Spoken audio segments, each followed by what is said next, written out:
Preview.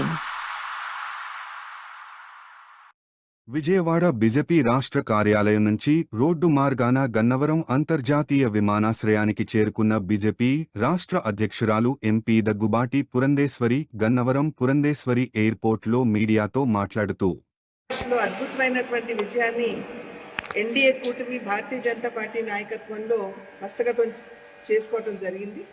ఒకంత జార్ఖండ్ నిరాశపరిచిన, ఎందుకంటే అక్కడ కూడా బాగా చేస్తామని అనుకున్నప్పటికీ కూడా ఒకంత ఎందుకు ఈ రకమైనటువంటి రిజల్ట్ వచ్చింది అనేటువంటి విషయాన్ని ఒకసారి ఖచ్చితంగా పార్టీ సమీక్షించుకుంటుంది.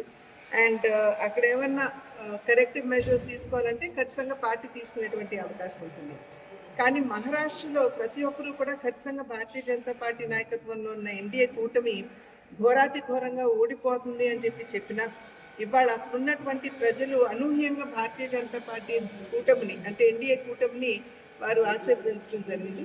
ఒక రకంగా చెప్పాలంటే విభజించి పాలించు అనేటువంటి ఆలోచనతో ఏదైతే ఎన్డీఏ కూటమి ప్రజల వద్దకు వెళ్ళిందో, ఒక చేతిలో రాజ్యాంగాన్ని పట్టుకుని రెండవ వైపున ఖచ్చితంగా కుల గణన జరగాలి అనేటువంటి ఒక విభజించి పాలించు అనేటువంటి భావనతోటి ఏదైతే ఎన్డీఏ కూటమి ప్రజల వద్దకు వెళ్ళిందో దాన్ని ప్రజలు తిరస్కరించినటువంటి విషయాన్ని మనం అందరం కూడా ఇక్కడ గమనించాలి.